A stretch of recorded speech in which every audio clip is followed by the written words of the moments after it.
les super élèves internationaux et bienvenue sur ma chaîne YouTube en français avec Professeur Javed. Tout d'abord, je tiens à vous remercier d'être si nombreux à suivre ma chaîne YouTube afin de pouvoir révolutionner votre niveau en français, afin de pouvoir prendre confiance en parlant français et avoir l'air français en parlant français et comprendre cette magnifique langue comme des natifs. Voilà, comme vous le savez, qu'il ne se passe pas un jour sans que vous me demandiez de vous faire de nouvelles vidéos afin de pouvoir vous aider à améliorer, à progresser votre niveau en français en vous amusant, prenez plaisir avec moi.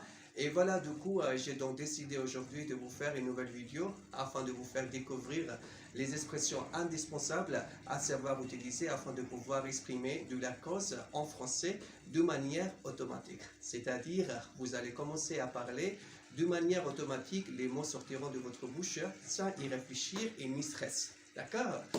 Alors, nous commencerons par apprendre toutes les utilisations des expressions pour exprimer de la cause, une par une catégoriquement. Tout d'abord, qu'est-ce que ça veut dire la cause? La cause, c'est le motif, la raison d'une autre action, d'un autre fait.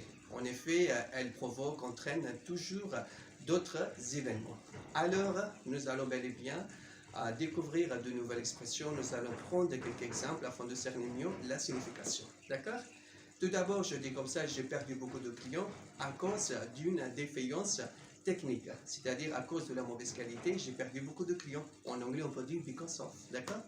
On peut dire aussi comme ça, j'ai échoué mon examen à cause de ne pas avoir bien pratiqué, c'est-à-dire je n'ai pas bien pratiqué et voilà, j'ai échoué mon examen ou quoi? On peut dire aussi comme ça, moi j'ai gagné beaucoup de poids à cause d'avoir mangé beaucoup la nuit avant de dormir.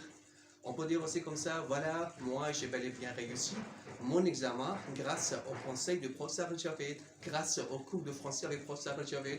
Je peux manger tout ce que je veux grâce à ma bonne santé. Il faut toujours retenir la règle que grâce à porte toujours une cause positive alors qu'à cause de porte toujours une cause négative. Il y a beaucoup d'élèves qui se confondent entre à cause de et grâce à.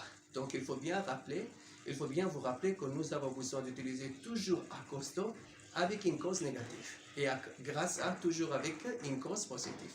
J'espère que vous avez bel et bien cerné tout ce que je vous expliquais. Maintenant c'est le moment, c'est le temps de me faire quelques exemples dans les commentaires de cette vidéo afin de m'assurer que vous avez bien cerné la signification. J'attends vos exemples impatiemment. Je vous remercie d'avoir regardé cette vidéo. Au revoir.